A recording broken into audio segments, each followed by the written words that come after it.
Hello, good evening. എല്ലാ പ്രേക്ഷകർക്കും ഈ പരിപാടിയിലേക്ക് സ്വാഗതം. മലയാള ടെലിവിഷനിലെ ഏറ്റവും വലിയ ജനകീയ പ്രതികരണ വേദി ആരംഭിക്കുന്നു.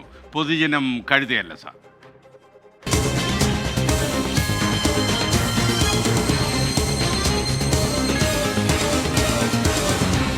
പൊതുജനം കഴുതയല്ല സാർ. കുറേ ഏറെ സംഭവങ്ങൾ ഉണ്ടായ ഒരു വാർത്താ പകലാണ് കടന്നു പോകുന്നത്. നമുക്ക് നോക്കാം അതിനെല്ലാം ഉപരി എന്തൊക്കെ കാര്യങ്ങളാണ് ഇന്നത്തെ ഈ ജനകീയ പ്രതികരണ വേദിയിൽ ഉൾപ്പെടുത്തിയിരിക്കുന്നതെന്ന്. ആദ്യം ഉള്ളടക്കം.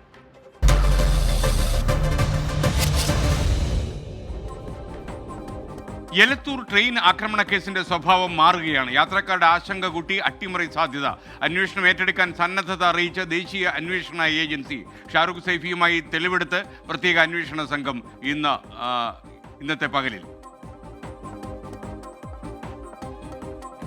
വീട്ടുകരത്തിലും വീട് പെർമിറ്റിലും തൊടുന്നവർക്കെല്ലാം പൊള്ളുന്നു. 1000 ചതുരശ്ര അടി വീടിന് പഞ്ചായത്തിൽ പെർമിറ്റ് നിരക്ക് 322 രൂപയിൽ നിന്ന് 4600 രൂപയായി ഉയർന്നു. ഇതേ വിസ്തീർണത്തിന് നഗരസഭയിൽ 6440 രൂപ, കോർപ്പറേഷനിൽ 10500. വീട്ടുകരത്തിലും താങ്ങാനാകാത്ത വർധന.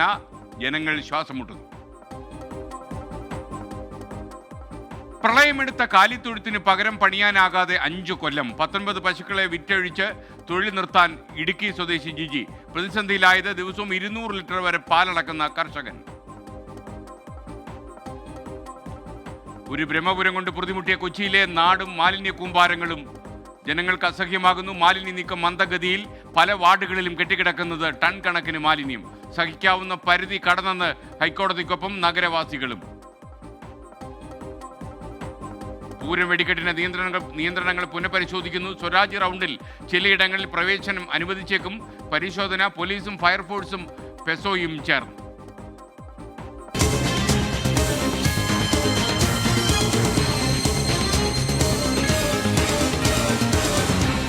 പൊതുജനം കഴുതയല്ല സാർ.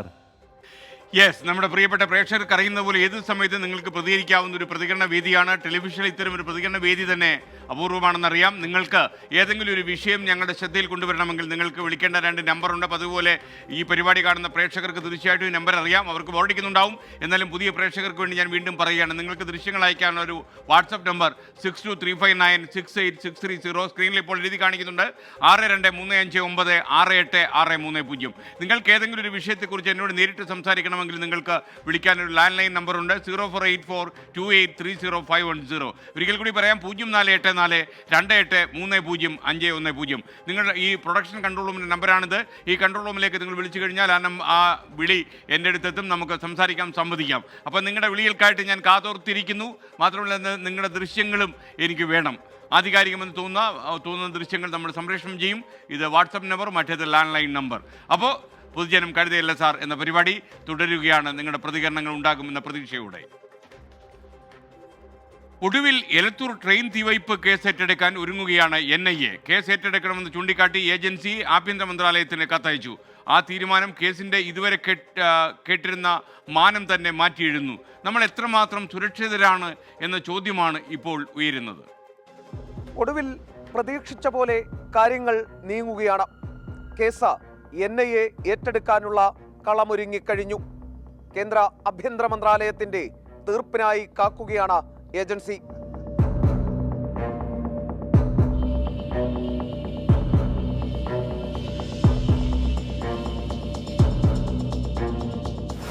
സംഭവം നടന്ന 10 ദിവസമായിട്ടും കേസ് ഇങ്ങനെ ഇഴയുന്ന ഘട്ടത്തിലാണ് പുതിയ റിപ്പോർട്ടുകൾ.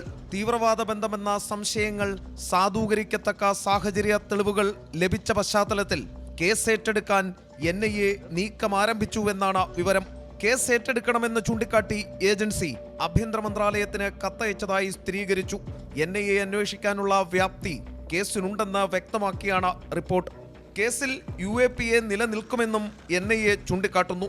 റിപ്പോർട്ടിൽ കേന്ദ്ര ആഭ്യന്തര മന്ത്രാലയം വൈകാതെ തീരുമാനമെടുക്കുമെന്നാണ് വിവരം. തീവ്രവാദ ബന്ധം, സംഘടന എന്നിവയിൽ ഇനിയെങ്കിലും വ്യക്തത വരുമെന്ന് കരുതാം.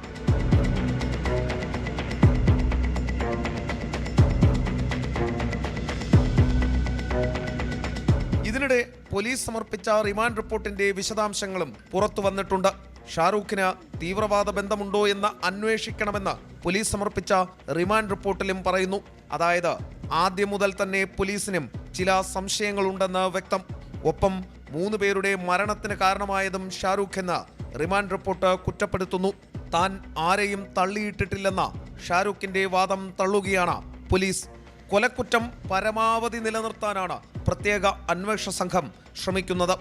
5 ദിവസത്തെ കാത്തിരിപ്പിനൊടുവിൽ പോലീസും ഷാരൂഖും പുറത്തിറങ്ങി.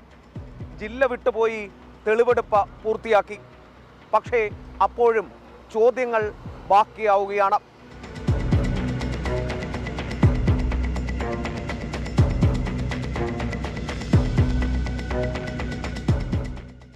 ഷാരൂഖിന്റെ മൊഴികൾ കൊത്തുനീങ്ങുകയാണ് പോലീസ്. സാങ്കേതിക നടപടിയെങ്കിലും പ്രതി പറഞ്ഞ വഴിയെയാണ് തെളിവെടുപ്പ്. താൻ സംഭവ ദിവസം പോലീസ് പരിശോധനയ്ക്കിടെ ഒളിച്ചത് കണ്ണൂർ റെയിൽവേ സ്റ്റേഷന്റെ 1ാം പ്ലാറ്റ്ഫോമിലാണെന്ന ഷാരൂഖിന്റെ മൊഴിയിൽ അവിടെ എത്തിച്ച് തെളിവെടുപ്പ് നടത്തി. പ്രതി അക്രമം അഴിച്ചുവിട്ട D1 D2 കോച്ചുകളിലും തെളിവെടുപ്പ് നടന്നു. ഇനി എലത്തൂർ, ഷൊർണൂർ, ഡൽഹി അങ്ങനെ സ്ഥലങ്ങൾ നീണ്ടു കിടക്കുകയാണ്. 11 ദിവസമാണ് കസ്റ്റഡിയിൽ കിട്ടിയത്. 5 ദിവസം വെറുതെ പോയി. ഇനിയുള്ള 6 ദിവസം കൊണ്ട് തെളിവെടുപ്പും ചോദ്യം ചെയ്യലും പൂർത്തിയാക്കി പ്രതിയെ കോടതിയിൽ കൊടുക്കണം. എന്തെങ്കിലും നടന്നാൽ നല്ലത്. എസ് ശ്രീകാന്ത്, 24, കോഴിക്കോട്.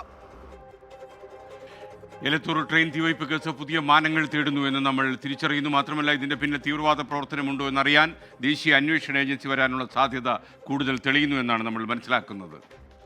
ഇനി മറ്റൊരു വാർത്തയിലേക്ക് നമ്മൾ കടക്കുന്നു. പുതിയ വീട് പണിയാൻ പഞ്ചായത്തിൽ ചെന്നാൽ ഇടിവെട്ട് കൊണ്ടതുപോലെ നിങ്ങൾ ഒരുപക്ഷെ കരിഞ്ഞു പോകും. ഇനി പഴയ വീട് തന്നെ മതി എന്ന് വെച്ചാലും വീട്ടുകരം കൊടുക്കാൻ ചെന്നാൽ ചിലപ്പോൾ പൊള്ളിപ്പോകും. സർക്കാർ പറയുന്നു ഇതൊരു നിരക്കൊന്നുമല്ല എന്ന്. 12 കൊല്ലത്തിന് ശേഷമാണ് പരിഷ്കരിക്കുന്നത് എന്ന കാര്യം ശരിയാണ്. എന്താണ് കെട്ടിട നിർമ്മാണ പെർമിറ്റിലെ യാഥാർത്ഥ്യം? ഇത് വിശദമായി നിങ്ങളെ അറിയിക്കാൻ വേണ്ടി ഒരു എക്സ്പ്ലെയിനർ ഞങ്ങൾ അവതരിപ്പിക്കുന്നു. പ്രജിൻസി കണ്ണൻ എനിക്കൊപ്പം ചേരുകയാണ്. Over to Prajinsi Kannan. ഗ്രാമപഞ്ചായത്തിൽ 1000 ചതുരശ്രടിയുടെ വീട് പണിയുന്ന ഒരാൾ പെർമിറ്റ് എടുക്കാൻ പഞ്ചായത്തിൽ പോയാൽ കഴിഞ്ഞ മാർച്ച് 31 വരെ നിരക്ക് 322 രൂപ. പിറ്റേന്ന് ഏപ്രിൽ 1 മുതലാണെങ്കിലോ 4600 രൂപ. മാർച്ച് 31 മുൻപ് കൊടുത്ത അപേക്ഷകളിൽ പലതും ഫീസ് അടയ്ക്കാൻ കഴിഞ്ഞിട്ടുമില്ല. കാരണം പഞ്ചായത്ത് ഓവർസിയർ പ്ലാൻ നോക്കി അനുമതി നൽകിയിരുന്നില്ല. വിസ്തീർണം 1600 ചതുരശ്ര അടിയായാൽ മാർച്ച് 31 വരെ നൽകിയിരുന്നത് 525 രൂപയാണ്. ഇപ്പോൾ അത് 7500 രൂപയും. മുൻപ് കൊടുത്ത തീരുമാനമാകാത്ത അപേക്ഷകളിലൊക്കെ ഏപ്രിൽ 1 മുതൽ ബാധകമാകുന്നത് പുതിയ ഫീസാണ്. വീട്ടുപർമത്തിൽ സർക്കാർ പറഞ്ഞത് എന്താണ്? 80 ചതുരശ്ര മീറ്റർ വരെ നിരക്ക് വർദ്ധിപ്പിച്ചിട്ടില്ല എന്നാണ്. അതായത് 861 ചതുരശ്ര അടി വരെയുള്ള വീടുകൾക്ക് കൂട്ടിയിട്ടില്ല. വിമർശിക്കുന്നവർ ആരും ഇത് പറയുന്നില്ല എന്നാണ് മന്ത്രി പറഞ്ഞത്. സംഭവം ശരിയാണ്, പക്ഷേ ഒരു തിരുത്തുണ്ട്. നേരത്തെ 80 ചതുരശ്ര മീറ്റർ വരെ അല്ല 150 ചതുരശ്ര മീറ്റർ വരെ ഒരു നിരക്കായിരുന്നു കേരളത്തിൽ. അതായത് ചതുരശ്ര മീറ്ററിന് 3.5 രൂപ. അതാണ് 50 രൂപയായി കൂട്ടിയത്. ലൈഫ് മിഷൻ പദ്ധതിയിൽ ഒഴികെ കേരളത്തിൽ ഇപ്പോൾ പണിയുന്ന ബഹുഭൂരിപക്ഷം വീടുകൾക്കും 861 ചതുരശ്ര അടിയിൽ കൂടുതലാണ്. അത്തരമൊരു വീട് പണിയാൻ ഉയർന്ന നിരക്ക് തന്നെ കൊടുക്കണം എന്നർത്ഥം. ആദ്യം പറഞ്ഞത് പഞ്ചായത്തിലെ കാര്യമാണ്. ഇനി നഗരസഭയുടെ കാര്യം നോക്കാം. നഗരസഭയിൽ 80 ചതുരശ്ര മീറ്റർ കഴിഞ്ഞാൽ 150 ചതുരശ്ര മീറ്റർ വരെ 70 രൂപയാണ്. അതായത് 92 ചതുരശ്ര മീറ്റർ അഥവാ 1000 ചതുരശ്ര അടിയുടെ വീട് പണിയാൻ ഇറങ്ങിയാൽ നഗരസഭയിലെ പെർമിറ്റ് ഫീസ് ഇനി 6440 രൂപയാകും. 1600 ചതുരശ്ര അടിയായാൽ നഗരസഭയിൽ 10500 രൂപയും നൽകണം. കോർപ്പറേഷനിലേക്ക് വന്നാൽ ഇക്കഥ പിന്നെയും മാറും. 1000 ചതുരശ്ര അടി വീടിന് 9200 രൂപയും 1600 ചതുരശ്ര അടിക്ക് 15000 രൂപയും.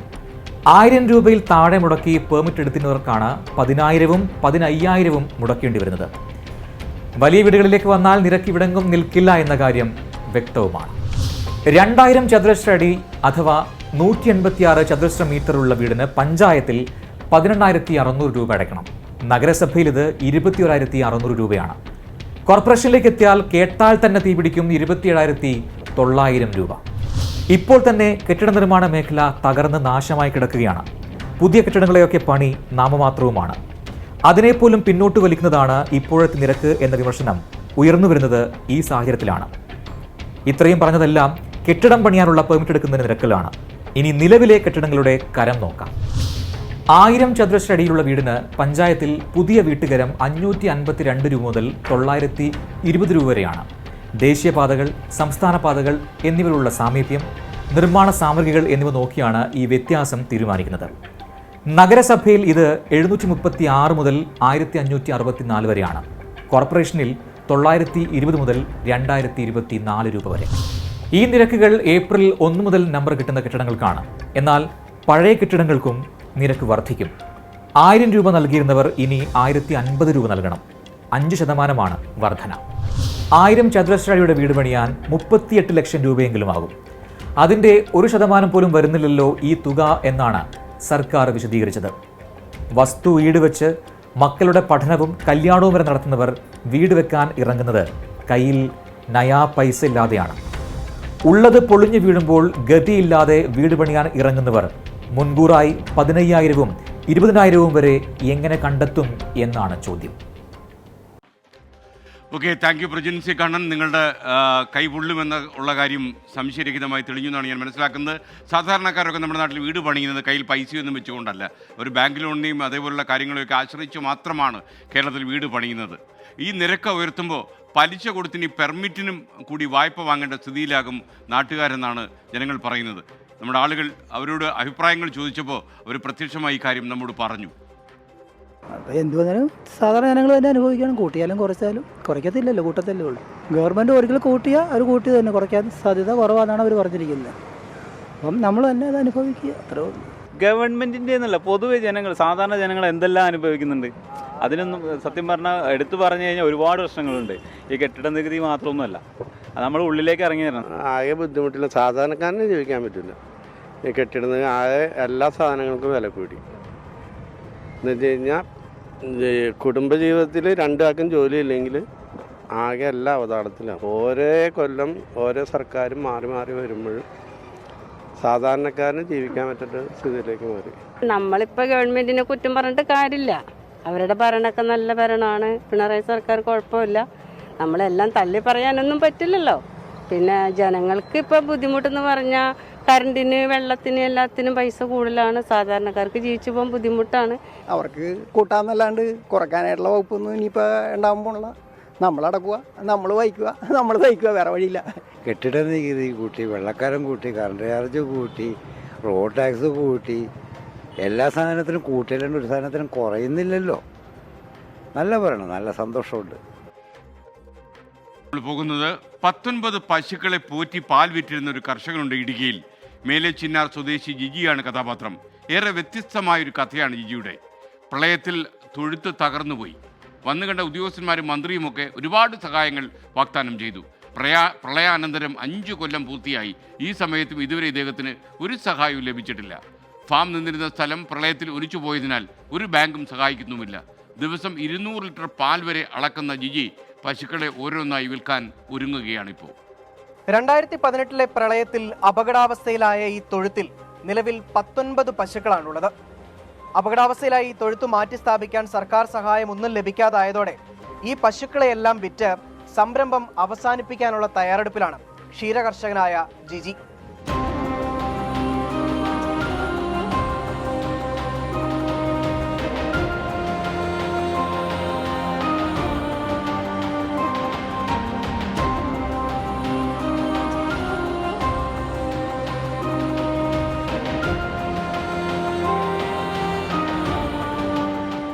പതിനേഴ് വർഷം മുമ്പ് മേലെ ചിന്നാറിൽ വാങ്ങിയ 10 സെന്റ് സ്ഥലത്താണ് ജിജിയുടെ വീടും ഫാമും ഉള്ളത്. 2014 മുതൽ ബദേൽ ക്ഷീരോത്പാദക സഹകരണ സംഘത്തിൽ ഏറ്റവും കൂടുതൽ പാൽ അളക്കുന്നത് ജിജിയാണ്. 2016 19 പശുക്കളുമായി ഫാം വിപുലീകരിച്ചെങ്കിലും 2018 മഹാപ്രളയം ജിജിയുടെ സ്വപ്നങ്ങളിൽ കരിനിഴൽ വീഴ്ത്തി. പട്ടയമില്ലാത്ത 10 സെന്റ് ഭൂമിയിൽ 7 സെന്റും ഉപയോഗശൂന്യമായി. പ്രളയത്തിൽ തകർന്ന ഫാം മാറ്റി സ്ഥാപിക്കാനാകാതെ പ്രതിസന്ധിയിലായി. നിലനിൽപ്പ് അവതാളത്തിലായതോടെയാണ് ജിജി സഹായത്തിനായി സർക്കാരിനെ സമീപിച്ചത്. 2018 ശേഷം എനിക്ക് ഒരുപാട് നാശനഷ്ടങ്ങൾ ഇതിനുണ്ടായിരുന്നു. ഈ തൊഴുത്ത് ഇപ്പോൾ പൂർണ്ണമായിട്ടും അപകടത്തിലാണ്. ഞാൻ പഞ്ചായത്ത് സെക്രട്ടറി മുതൽ മുഖ്യമന്ത്രി ഉള്ളവരൊക്കെ അപേക്ഷ കൊടുത്തു. 9 തവണയോളം അന്വേഷണ ഉദ്യോഗസ്ഥർ ഇവിടെ എത്തി. പല തവണ നടപടി സ്വീകരിക്കുമെന്ന് എന്നെ രേഖാമൂലം അറിയിച്ചു. പക്ഷേ ഇതുവരെയായിട്ട് ഒരു നടപടി ഉണ്ടായിട്ടില്ല. ഇപ്പോൾ ഈ കുറച്ച് ലോണുകളും കാര്യങ്ങളും എല്ലാം ഉണ്ടായിരുന്നു. അതെല്ലാം ഞാൻ വായ്പയും ഇതെല്ലാം മേടിച്ച് അടച്ചു. പക്ഷേ നമുക്ക് ഇതുവരെയായിട്ട് യാതൊരു നടപടികളും നമുക്കിത് ഉണ്ടായിട്ടില്ല. അതുകൊണ്ട് നമുക്കിതിന് മുന്നോട്ട് കൊണ്ടുപോകാൻ പറ്റത്തില്ല. ഈ തൊഴുത്ത് ഇത്ര അപകടത്തിലായതുകൊണ്ട് ആണ് ഞാനിത് അടച്ചു പൂട്ടാൻ്റെ ഒരു അവസ്ഥയിലോട്ട് ഇപ്പോൾ കാര്യങ്ങൾ എത്തുന്നത്. പ്രളയശേഷം മാത്രം 1 കോടിയിലധികം രൂപയുടെ പാലളന്നിട്ടും സർക്കാർ സഹായം ലഭിച്ചില്ലെന്നാണ് ജിജിയുടെ പരാതി. സഹായം ഉറപ്പാക്കുമെന്ന ക്ഷീരവികസന വകുപ്പ് മന്ത്രിയുടെ വാഗ്ദാനവും വാക്കുകളിൽ ഒതുങ്ങി. മുഖ്യമന്ത്രിക്ക് അപേക്ഷ നൽകിയെങ്കിലും ഉദ്യോഗസ്ഥരെത്തി മടങ്ങിയതല്ലാതെ സഹായമൊന്നും ലഭിച്ചില്ല. ഉദ്യോഗസ്ഥരെല്ലാം എന്നോട് പറഞ്ഞിരിക്കുന്നത് ഞങ്ങൾ സത്യസന്ധമായി ഈ കാര്യം ഗവൺമെൻറ്റിനെ അറിയിച്ചിട്ടുണ്ട്. ഒരു തവണയല്ല പല തവണ അറിയിച്ചിട്ടുണ്ട്. ഞങ്ങളുടെ ജോലി ഈ ഗവൺമെൻറ് പറയുന്ന കാര്യങ്ങൾ അന്വേഷിച്ച് റിപ്പോർട്ട് കൊടുക്കുക എന്നുള്ളതാണ്. അത് ഞങ്ങൾ ചെയ്തിട്ടുണ്ടെന്ന് അവർ പറഞ്ഞു. പ്രളയം ബാധിക്കാത്ത മറ്റൊരിടത്ത് സ്ഥലം വാങ്ങി പുതിയ ഫാം നിർമ്മിക്കാൻ വായ്പയ്ക്കായി ബാങ്കിനെ സമീപിച്ചെങ്കിലും തുടർ നടപടികൾ ഉണ്ടായില്ല. ഒരു മഴക്കാലം കൂടി അതിജീവിക്കാനാകാതെ വന്നതോടെ ഹൈക്കോടതിയെ സമീപിച്ചിരിക്കുകയാണ് ജിജി. ഇപ്പോഴും മിൽമയിൽ ദിവസം 170 മുതൽ 200 ലിറ്റർ വരെ പാൽ ജിജി അളക്കുന്നുണ്ട്. 2018 പ്രളയത്തിന് ശേഷം 9 തവണ ഉദ്യോഗസ്ഥരെത്തി തൊഴുത്തിന്റെ ശോചനീയാവസ്ഥ ബോധ്യപ്പെട്ടതാണ്. എന്നാൽ 4 വർഷം കഴിഞ്ഞിട്ടും അർഹമായ സഹായം ലഭിക്കാൻ അനുമതി ഉണ്ടായില്ല. അടിയന്തരമായി സർക്കാർ ഈ ഒരു പ്രശ്നം പരിഹരിക്കാൻ തയ്യാറാവുകയാണ് എങ്കിൽ മികച്ച രീതിയിൽ ഈ സംരംഭവുമായി ജിജിക്ക് മുന്നോട്ട് പോകാൻ കഴിയും. അതിനുള്ള അവസരം ഒരുക്കി തരുമോ എന്നാണ് നിസ്സഹായതയോടെ ജിജി ചോദിക്കുന്നത്. പൊതുജനം കഴുതയല്ല സാർ. നമ്മൾ അന്വേഷിച്ച് നോക്കിയാൽ ഒരു കാര്യം നമുക്ക് ബോധ്യപ്പെടും. ഇടുക്കിയിലെ ബഹുഭൂരിപക്ഷം കർഷകരും നേരിടുന്ന ഒരു പ്രശ്നമാണിത്. കൃഷി ചെയ്യുന്ന സ്ഥലത്തിനും താമസിക്കുന്ന സ്ഥലത്തിനും ഒന്നും പട്ടയമില്ല. പതിറ്റാണ്ടുകളായി പല കൈമറിഞ്ഞു വരുന്ന സ്ഥലമാണ് ഇവർക്ക് ലഭിക്കുന്നത്. 19 പശുക്കളെ വളർത്തുക എന്ന് പറഞ്ഞാൽ അതൊരു ഇടത്തരം വ്യവസായം പോലെ പ്രധാനപ്പെട്ടതാണെന്നാണ് നമ്മൾ മനസ്സിലാക്കുന്നത്. അതുകൊണ്ട് തന്നെ നാട്ടുകാരോട് നമുക്ക് അവരുടെ അഭിപ്രായങ്ങൾ കൂടി ചോദിക്കാം. ഇപ്പോഴത്തെ അവസ്ഥ വളരെ മോശമാണ്. അത് ഫാം ഏത് സമയത്തൊന്നും ഇടിഞ്ഞു പോകാം. അതുപോലെ ഒരു വെള്ളം വന്നു കഴിഞ്ഞാൽ അന്നേരം ഇതിനെ അഴിച്ചുകൊണ്ട് വഴി കയറുക. 2018 മുതൽ അന്ന് രാത്രിയിലൊക്കെ അഴിച്ച് വഴി കൂടെ ഒക്കെ എത്തുകയും നമ്മുടെ അടുത്ത് അവിടെ പണിതുകൊണ്ടിരിക്കുന്ന റൂമിനകത്തും അത് കഴിഞ്ഞ് ഇവിടുന്ന് 1 കിലോമീറ്റർ അപ്പുറത്തൊരു ഫാം ഉണ്ടായിരുന്നു, അവിടെ കൊണ്ടൊക്കെ എത്തി. അതിനുശേഷമുള്ള പ്രളയത്തിൽ ഇത് തന്നെ അവസ്ഥ. ഈ ഫാമിൻ്റെ മുകളിൽ കൂടെ വെള്ളം ഒഴുകുന്ന അവസ്ഥയാണ് എന്നുള്ളത്. ഇതിൻ്റെ ഏറ്റവും മുകളിൽ കൂടെ അങ്ങനെ ഈ ഷീറ്റിലെല്ലാം തിരുമ്പെടുത്തിട്ട് ഇപ്പോൾ ഈ പ്ലാസ്റ്റിക് ഇട്ടിരിക്കുന്നത്. അപ്പോൾ പുള്ളി അർഹതപ്പെട്ട ഒരു കർഷകൻ തന്നെയാണ്. മാത്രമല്ല പുള്ളിക്ക് അപകടം പറഞ്ഞ പുള്ളി ഇത്ര നിസ്സാരനായ മനുഷ്യൻ ഹൈക്കോടതി വരെ പോയി ഇതിൻ്റെ ഏർപ്പാടിന് പോയിട്ടും പുള്ളിക്ക് ഒരു ആനുകൂല്യം കിട്ടുന്നില്ല. വളരെ തന്നെയാണ്. ഞങ്ങളെ കൂട് മൊത്തം നനയുമാണ്. പശുക്കളെല്ലാം നനഞ്ഞാണ് നിൽക്കുന്നത്. പിന്നെ കൂട് മൊത്തം ഇടിഞ്ഞ് പോയതാണ്. അതിൻ്റെ പുറകിലത്തെ ഒരു കെട്ട് ഉള്ളതുകൊണ്ട് മാത്രം പിടിച്ച് നിൽക്കുന്ന. പുള്ളിക്ക് സാമ്പത്തികമായിട്ട് ഭയങ്കരമായിട്ട് പുള്ളി തീർന്നു നിൽക്കുക. അപ്പോൾ പുള്ളി നിർത്താൻ പോകുന്നൊക്കെ പറഞ്ഞു. അപ്പോൾ എൻ്റെ പണി നഷ്ടപ്പെടുന്നൊരു സ്ഥിതിയാണ് കാണുന്നത്. അപ്പോൾ എന്നെ എന്തൊരു സഹായം കിട്ടിയില്ലേ പുള്ളിക്ക് ഇത് പിടിച്ച് നിൽക്കാൻ പറ്റുമല്ലോ. അതേ ഉള്ളൂ. അത് അർഹതപ്പെട്ടാണ് വേണ്ടതുമാണ്. ഇതിലൊക്കെയാണ് ക്ഷീരവികസന വകുപ്പ് മന്ത്രിയുടെയൊക്കെ ശ്രദ്ധ പതിഞ്ഞു കാണേണ്ടതെന്ന് നമ്മൾ ആഗ്രഹിക്കുന്നു. ഇനി മറ്റൊരു വാർത്തയ്ക്കായി കൊച്ചിയിലേക്ക്. ഒരു ബ്രഹ്മപുരം കൊണ്ട് പൊറുതിമുട്ടിയ കൊച്ചിയിൽ ഇപ്പോൾ വഴിനീളെ ബ്രഹ്മപുരമെന്ന് നാട്ടുകാർ പരാതി പറയുന്നു. ഇങ്ങനെയാണ് ഹൈക്കോടതി ഇന്നലെ പറഞ്ഞത്. സ്ഥിതി എന്താണെന്ന് അന്വേഷിക്കാനിറങ്ങിയ 24-ന് ഒരു കാര്യം വ്യക്തമായി. മാലിന്യ ശേഖരണം തുടങ്ങിയിട്ടുണ്ടെങ്കിലും പലയിടങ്ങളിലും ഇപ്പോഴും കുന്നുകൂടി കിടക്കുകയാണ് നഗരത്തിൽ മാലിന്യം. ഒരു ബ്രഹ്മപുരത്തിന് പകരം ഒരുപാട് ചെറിയ ചെറിയ ബ്രഹ്മപുരങ്ങൾ ഓരോ വാർഡിലും പിറവിയെടുക്കുന്ന കാഴ്ച. കൊച്ചിക്കിപ്പോൾ രൂക്ഷമായ ദുർഗന്ധമാണ്. നഗരത്തിന്റെ പല ഭാഗങ്ങളിലും മാലിന്യങ്ങൾ കുമിഞ്ഞുകൂടിയ അവസ്ഥയാണ്. ബ്രഹ്മപുരം മാലിന്യ പ്ലാന്റിലെ തീപിടുത്തത്തിന് ശേഷം മാലിന്യ നീക്കം വൈകിയതാണ് ഇത്തരത്തിലൊരു ദുരവസ്ഥയിലെത്തിച്ചത്.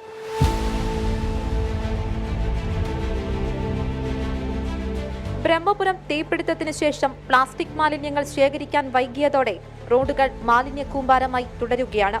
Chakkaraparambu, Vyttila, Broadway, juice street, Thammanam, Ponnurunni, Gandhinagar തുടങ്ങി നഗരത്തിന്റെ പല ഭാഗങ്ങളിലും സ്ഥിതി സമാനമാണ്. ഭക്ഷണ മാലിന്യങ്ങളും പ്ലാസ്റ്റിക് മാലിന്യവുമാണ് ഇതുപോലെ കൂട്ടിയിട്ടിരിക്കുന്നത് എന്നോർക്കണം.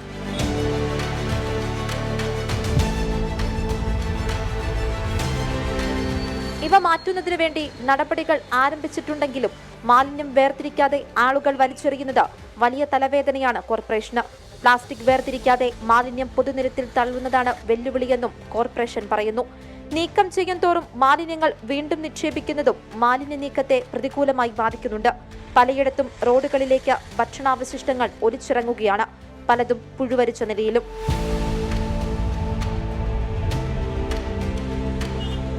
ഇന്നലെ ബ്രഹ്മപുരം വിഷയം പരിഗണിച്ചപ്പോൾ കൊച്ചിയിലെ റോഡുകൾ ബ്രഹ്മപുരത്തിന് തുല്യമായെന്ന് ഹൈക്കോടതി നിരീക്ഷിച്ചിരുന്നു.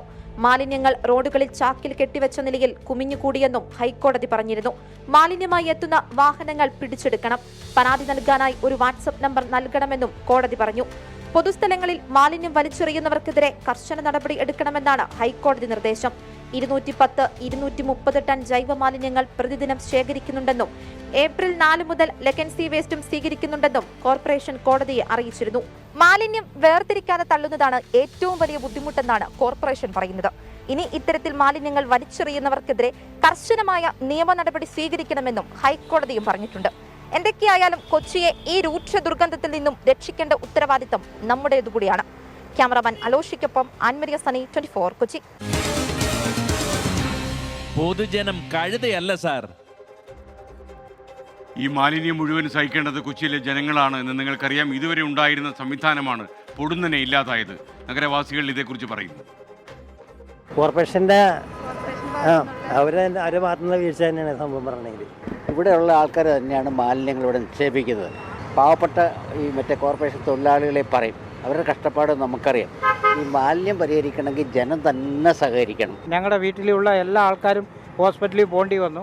ഇപ്പോഴും അനുഭവിച്ചുകൊണ്ടിരിക്കുക. കുറേ ആൾക്കാർ ശ്വാസം മുട്ടി മരിച്ചില്ലെന്നേ ഉള്ളൂ. മരിക്കുന്ന അവസരം അങ്ങേ അറ്റം വരെ എത്തിക്കഴിഞ്ഞെന്നുള്ളതാണ് സത്യം. ബ്രഹ്മപുരത്ത് കത്ത് പിടിച്ച പിന്നെ ഞങ്ങൾ ആ കടയുടെ ഫ്രണ്ടിൽ ഫുള്ള് വേസ്റ്റ് കൊണ്ടുവന്നിടും ആൾക്കാർ. എവിടെന്നാ വന്നതെന്ന് അറിയില്ല. അത്ര നാൾ കുറച്ചുണ്ടായുള്ളൂ, പിന്നെ അതിനപ്പോൾ അധികമായി.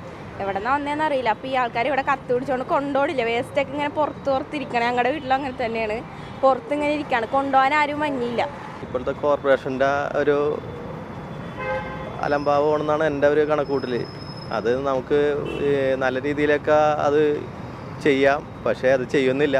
പരമാവധി ഗവൺമെൻറ്റും എല്ലാ രീതിയിലും സഹകരിച്ചുകൊണ്ടത് നിർമ്മാർജ്ജനം ചെയ്യാനുള്ള കാര്യങ്ങൾ ശ്രമിച്ചുകൊണ്ടിരിക്കുന്നുണ്ട്. അതാണ് ഇതിനകത്ത് കോർപ്പറേഷൻ്റെ ഭാഗത്ത് ഒരുപാട് വീഴ്ചയാണെന്നുള്ള അഭിപ്രായം എനിക്കില്ല. മാലിന്യം ഒരു വലിയ പ്രശ്നം തന്നെയാണ്. അത് എവിടെയാണെങ്കിലും അത് ജനങ്ങളെ കുറേ കൂടെ അതിൽ ബോധവാന്മാരാക്കേണ്ടതുണ്ട്. അതുപോലെ തന്നെ കോർപ്പറേഷൻ കുറേ കൂടെ റിസ്ക് എടുത്തത് ചെയ്തേ പറ്റൂ. പ്രേക്ഷകർക്ക് പരിപാടിയിലേക്ക് സ്വാഗതം. ഇപ്പോൾ ഒരു പ്രേക്ഷകൻ ടെലിഫോൺ ലൈനിൽ വന്നിട്ടുണ്ട്. ബാബു ആണ് തൃശ്ശൂരിൽ നിന്ന്. ബാബു നമസ്കാരം, പറഞ്ഞോളൂ ബാബു. നമസ്കാരം സാർ. ഞാൻ പറയുന്നത് എൻ്റെ സിസ്റ്ററിന് വേണ്ടിയാണ് ഞാൻ സംസാരിക്കുന്നത്. പറഞ്ഞോളൂ. 2 വർഷം ആയി അവര് കിടപ്പ് രോഗിയാണ്. ഒരു സ്ട്രോക്ക് വന്നിട്ട് അവർക്ക് ഇപ്പോ അവരുടെ ആവശ്യങ്ങൾക്ക് വേണ്ടി പോലും നടക്കാനോ ഇരിക്കാനോ സാധിക്കില്ല.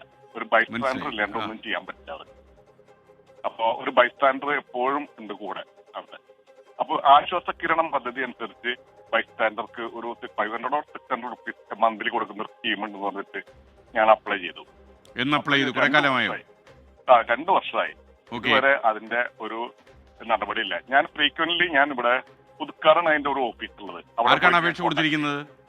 അതെ പുതുക്കാട്. ഓക്കെ.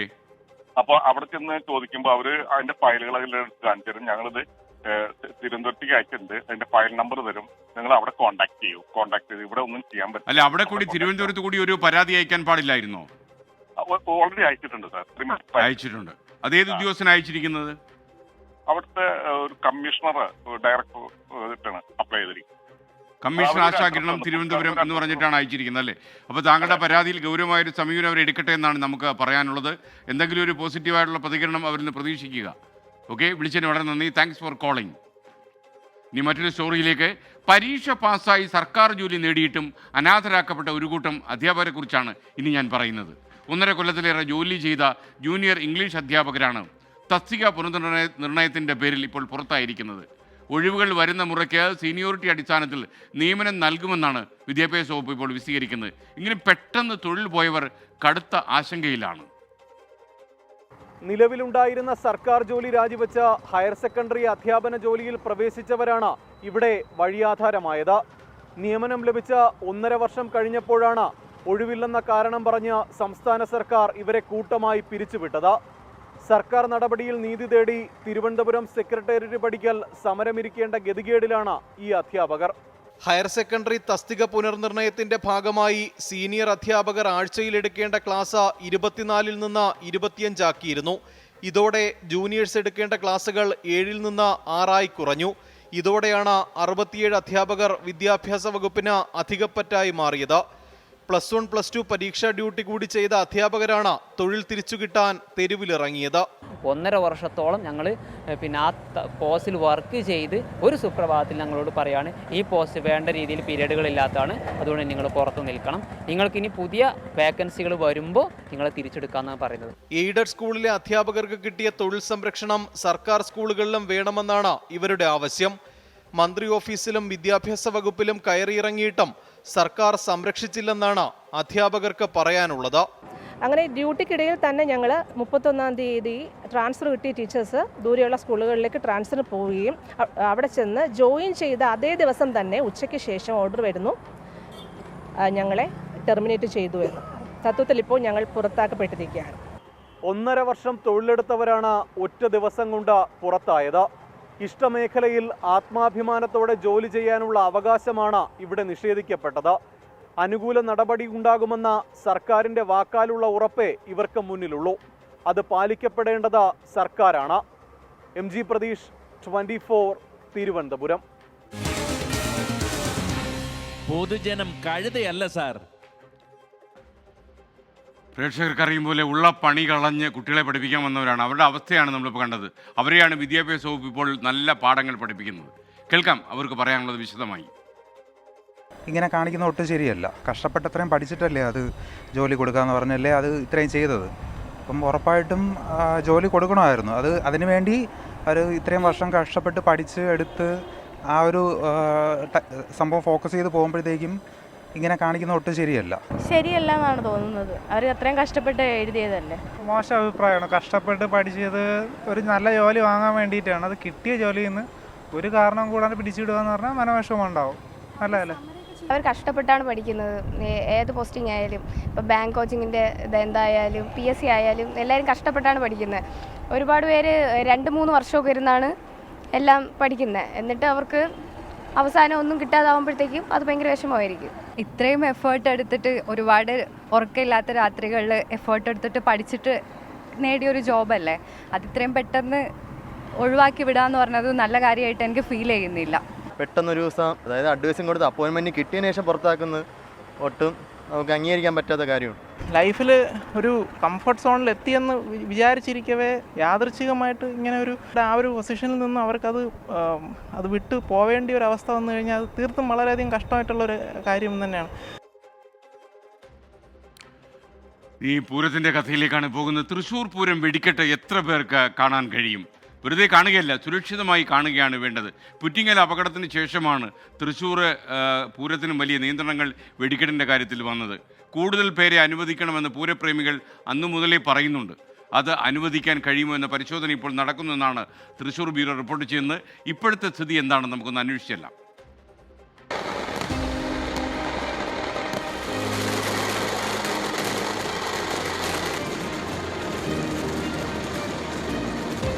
കഴിഞ്ഞ ഏതാനും വർഷങ്ങളായി ഉദ്യോഗസ്ഥരും ദേവസ്വം ഭാരവാഹികളും മാധ്യമപ്രവർത്തകരും മാത്രമാണ് വെടിക്കെട്ട് പൂർണ്ണമായും കണ്ടിരുന്നത്.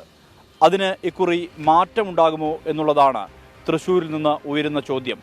വെടിക്കെട്ട് സമയത്ത് പലപ്പോഴും സ്വരാജ് റൗണ്ടിലേക്ക് ആളുകളെ പ്രവേശിപ്പിക്കാറില്ല. പെസോയുടെ കടുത്ത നിബന്ധനയാണ് ഇതിനു കാരണം.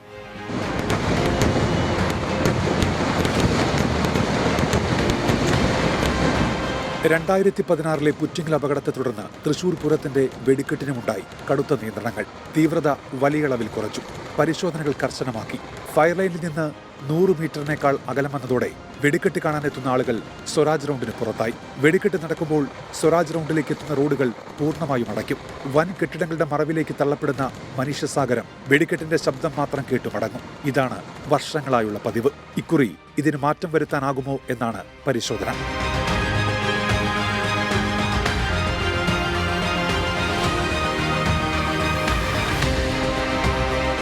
പുറത്തുനിന്നായാലും ഇന്ത്യയുടെ ഉള്ളിൽ നിന്നായാലും നമ്മുടെ തൃശ്ശൂർ ആയാലും കേരളത്തിൽ നിന്നായാലും അവർ വലിയ കംപ്ലൈൻ്റാണ്. എന്താ വെച്ചാൽ നമ്മൾ ഇത്രയധികം പൈസ ചിലവാക്കിയിട്ട് ഇത്രയും മനോഹരമായൊരു വെടിക്കെട്ട്, തൃശ്ശൂർ പൂരത്തിൻ്റെ വെടിക്കെട്ട് നിങ്ങൾക്കറിയാം, ഒരു സോങ് കമ്പോസ് ചെയ്യുന്ന മാതിരി അത്ര മനോഹരമായിട്ടാണ് അതിന് ചെയ്യാറ്. ഇപ്പോൾ മുൻകാലങ്ങളിലുള്ളതിനെക്കാട്ടും വെടിക്കെട്ടിൻ്റെ ഒരു കാഭാഗം പോലും ഇപ്പോൾ നമ്മൾ കത്തിക്കുന്നില്ല. അപ്പോൾ അവർ 100 മീറ്റർ ശിവകാശി പടക്കങ്ങൾക്കുള്ള അത് വെച്ചിട്ടാണ് നമ്മളെ അവർ ചെയ്യുന്നത്. അപ്പോൾ ഞങ്ങളത് ഇപ്രാവശ്യം 70 മീറ്റർ ആക്കിയിട്ട് ഞങ്ങൾ പെസോന് ഞങ്ങൾ 2 ദിവസങ്ങളും പെസോന് ലെറ്റർ അയച്ചിട്ടുണ്ട്. അത് ആക്കി തരണം. എന്ന് വെച്ചാൽ നമ്മുടെ ഈ ഗ്രൗണ്ട് ഉയർന്ന പ്രതലാണ്. അപ്പോൾ ഞങ്ങളൊരു 70 മീറ്റർ ഹൈറ്റിലാണ് ഞങ്ങളിത് ഡിസ്പ്ലേ ചെയ്യാൻ ഉദ്ദേശിക്കുന്നത്. പെസോ, പോലീസ്, ഫയർഫോഴ്സ്, റവന്യൂ വിഭാഗങ്ങൾ നടത്തിയ ദൂരപരിശോധനയിൽ സ്വരാജ് റൗണ്ടിന്റെ ഏതാനും ഭാഗത്തേക്ക് പ്രവേശനം അനുവദിക്കാനാകുമെന്നാണ് വ്യക്തമാകുന്നത്. ഇതിൽ അന്തിമ തീരുമാനം അടുത്ത ദിവസമുണ്ടാകും.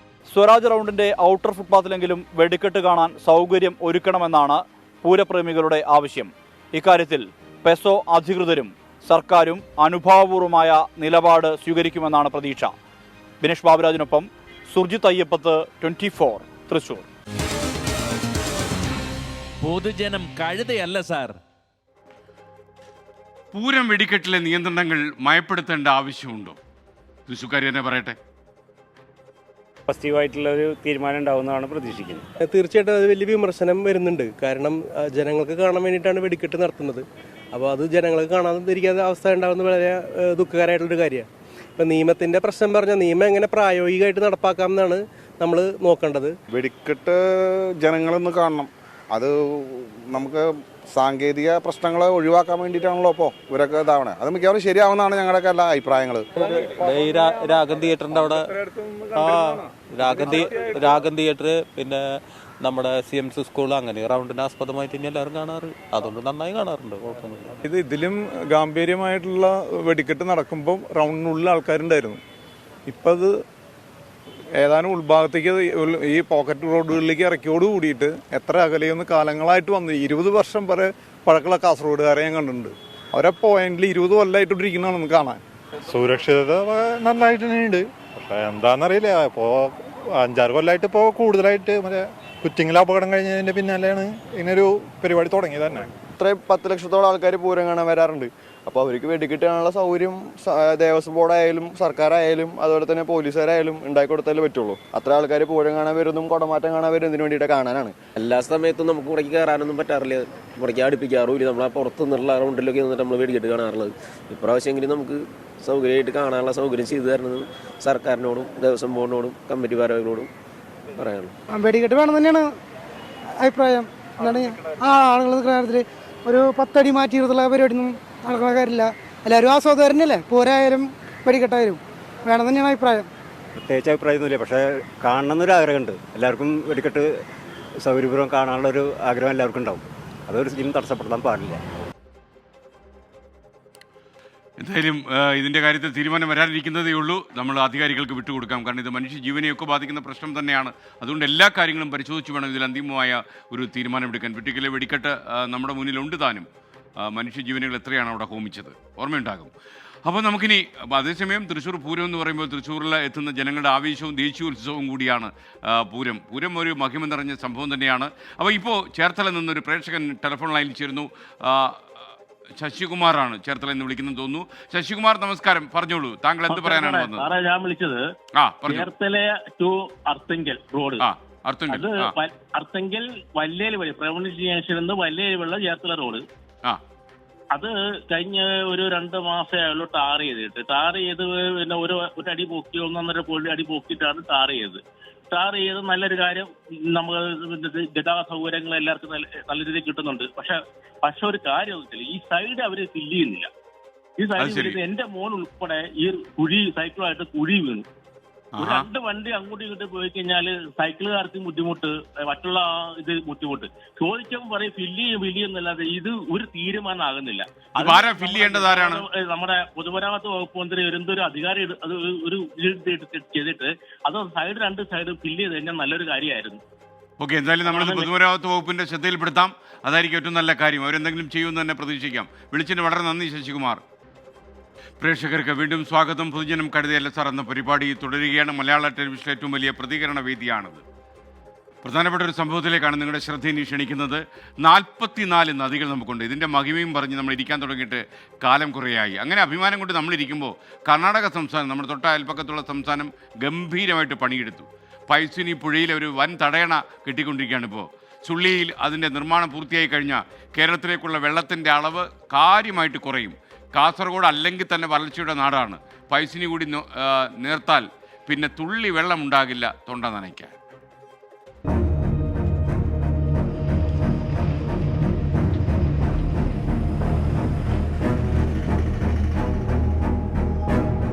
രണ്ട് സംസ്ഥാനങ്ങളിലായി ഒഴുകുന്ന പയസ്വിനി പുഴയിലാണ് കർണാടക ഭീമൻ തടയണ നിർമ്മിക്കുന്നത്. മഴയിലൂടെ ലഭിക്കുന്ന വെള്ളം പൂർണ്ണമായും ശേഖരിക്കുകയാണ് കർണാടകയുടെ ലക്ഷ്യം. പദ്ധതി പൂർത്തിയായാൽ കേരളത്തിലേക്ക് ഒഴുകുന്ന വെള്ളത്തിന്റെ അളവ് ഗണ്യമായി കുറയുമെന്നുറപ്പ്. മണൽ നിറച്ച പ്ലാസ്റ്റിക് ചാക്കുകൾ അടുക്കി വെച്ചായിരുന്നു വർഷങ്ങളായി ഇവിടെ താൽക്കാലിക തടയണ നിർമ്മിച്ചിരുന്നത്.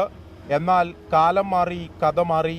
11 മീറ്റർ ഉയരത്തിൽ 17 കോടി രൂപ ചിലവഴിച്ചാണ് പുതിയ തടയണയുടെ നിർമ്മാണം.